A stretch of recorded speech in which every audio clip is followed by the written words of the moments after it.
ये आपका एक्सरसाइज 4.12 का क्वेश्चन है, बहुत ही सिंपल क्वेश्चन है। देखो यहाँ पे क्या लिखा है, इन एक्सरसाइज 4.11।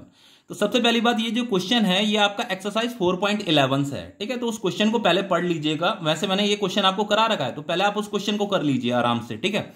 देखो यहाँ पे हमसे क्या पूछ रहा है, obtain the frequency of the revolution of the electron in its circular orbit.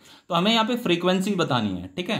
Does the answer depend on the speed of the electron, ये भी हमें एक्सप्लेन करना है कि does the answer depend on the speed of electron. Okay, देखो सबसे पहली बात, जो एक्सरसाइज 4.11 है वहां पे हमें यह गिवन था कि हमारे पास एक यूनिफॉर्म मैग्नेटिक फील्ड थी, ठीक है। तो उस यूनिफॉर्म मैग्नेटिक फील्ड की डायरेक्शन हमने क्या ले रही है, इनवर्ड ले रही है। यहां पे मैंने एक क्रॉस बना रखा है, तो ये आपकी मैग्नेटिक फील्ड की डायरेक्शन है। क्रॉस का मतलब क्या होता है, इनवर्ड। इनवर्ड मतलब इनटू द पेज आपका मैग्नेटिक फील्ड है। फिर बच्चों इस 4.11 वाले क्वेश्चन में हमें यह गिवन था कि हमने इस मैग्नेटिक फील्ड के अंदर जो है एक इलेक्ट्रॉन को परपेंडिकुलर डायरेक्शन में थ्रो किया था। जैसे मान लो ये आपका इलेक्ट्रॉन है, तो इसे मैंने ऐसे परपेंडिकुलर थ्रो किया था, इस तरीके से ऐसे थ्रो किया था, ठीक है। ये उसका स्पीड है। तो जब हम किसी यूनिफॉर्म मैग्नेटिक फील्ड में इलेक्ट्रॉन को परपेंडिकुलर डायरेक्शन में थ्रो करते हैं, तो वो इलेक्ट्रॉन क्या करता है, ऐसे सर्कुलर पाथ में मूव करने लगता है, ठीक है। तो उसका यहां वेलोसिटी का डायरेक्शन ये होगा, यहां पे उसका वेलोसिटी का डायरेक्शन ये होगा, यहां पे उसका वेलोसिटी का डायरेक्शन ये होगा। अब वो सर्कुलर पाथ में क्यों मूव कर रहा है, वो इसलिए मूव कर रहा है क्योंकि उसमें जो फोर्स लगती है वो टूवर्ड सेंटर लगती है, ऐसे लग रही है फोर्स, ऐसे टूवर्ड सेंटर की तरफ फोर्स लग रही है। और ये फोर्स क्या है, ये सेंट्रीपिटल फोर्स है, ठीक है।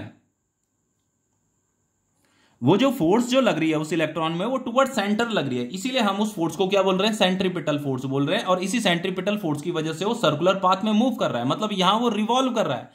तो बच्चों क्योंकि वो यहां पे रिवॉल्व कर रहा है, इसीलिए हमसे यहां पे क्या पूछा जा रहा है, फ्रीक्वेंसी पूछा जा रहा है, frequency of revolution of electron, ठीक है। तो देखो फ्रीक्वेंसी का फॉर्मूला क्या होता है, 1 टाइम पीरियड।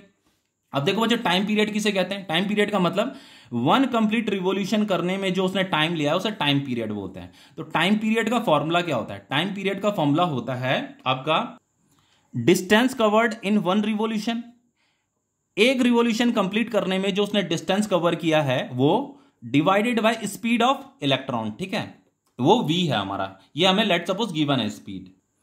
तो बच्चों distance covered in one revolution कितना हो जाएगा, मान लो इसका रेडियस r है, तो इसका वन रिवोल्यूशन कंप्लीट करने में जो उसने डिस्टेंस कवर किया है वो किसके बराबर होगा, इसके सर्कमफेरेंस के बराबर होगा, विच इज 2 पाई r, ठीक है। तो यहां पे आ जाएगा आपका 2 पाई r डिवाइडेड बाई v। बस इसे यहां पुट कर देना है, ठीक है।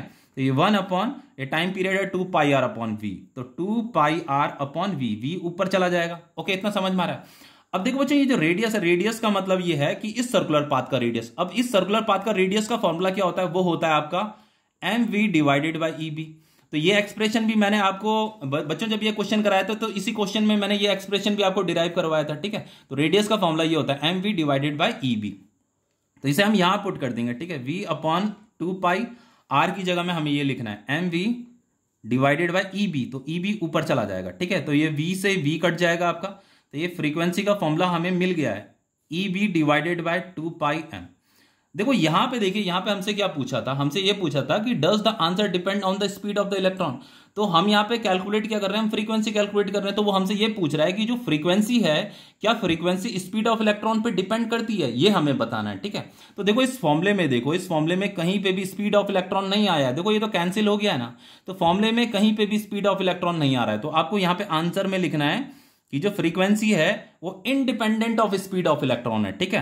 तो इट इज इंडिपेंडेंट, ये लिखना जरूरी है, ठीक है। यही आपसे पूछा भी गया है, it is independent of speed of electron. Okay, अब हमें क्या करना है, जस्ट वैल्यू पुट करनी है। ओके, देखो यहां पे हमें मैग्नेटिक फील्ड हमें गिवन था 6.5 गॉस, तो इसे हमने यहां टेस्ला में कन्वर्ट कर रखा है। आप इसे 10 की पावर -4 से मल्टीप्लाई कीजिए, टेस्ला में कन्वर्ट हो जाता है। तो ये तो हमें गिवन था। तो यहां पे आपका E मतलब चार्ज ऑन एन इलेक्ट्रॉन, ये था आपका 1.6 इंटू 10 की पावर -19। मैग्नेटिक फील्ड था आपका 6.5 इंटू 10 की power -4 divided by 2 into pi का वैल्यू होता है 22/7, 7 ऊपर चला जाएगा। मास ऑफ इलेक्ट्रॉन ये हमें गिवन है 9.1 इंटू 10 की पावर -31 kg, ठीक है। अब देखो यहां से ये डेसिमल से डेसिमल तो हट जाएगा आपका, ये तो हट गया आपका, ये डेसिमल हटेगा तो यहां 0 आ जाएगा आपका। ये हो गया आपका 7 1 जा 7, 7 3 जा 21। अब देखो ये हो जाएगा आपका 5 1 जा 5, 5 3 जा 15, 5 4 जा 20, 4 4 जा हो गया आपका 16।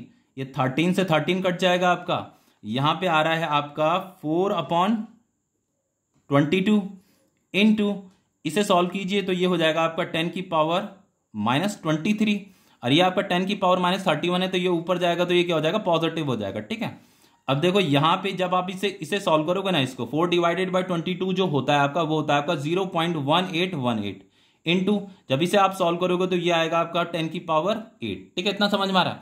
अब देखो इसे हम ऐसे लिख सकते हैं, इसे हम लिख सकते हैं 18.18 इंटू 10 की पावर -2, इसे मैंने इस तरीके से लिख दिया है, इंटू 10 की पावर 8, ये आपका हर्ट्ज हो गया। इसी को मैं राउंड ऑफ में लिख सकता हूं, 18.18 को मैं लिख सकता हूं 18। ठीक है, इसे जब मैं सॉल्व करूंगा तो ये हो जाएगा आपका 10 की पावर 6 हर्ट्ज। अब देखो बच्चों, आपका जो 1 मेगा हर्ट्ज होता है, 1 मेगा हर्ट्ज जो होता है वो होता है आपका 10 की पावर 6 हर्ट्ज के बराबर होता है। ठीक है, ये भी आपको पता होगा। तो फाइनली हम इसे लिख देंगे, ये हो जाएगा आपका 18 मेगा हर्ट्ज। आपका एनसीईआरटी में पीछे जो आंसर है ना, वो भी मेगा हर्ट्ज में दे रहेगा। ठीक है, तो ये क्वेश्चन आपका कंप्लीट हो गया है।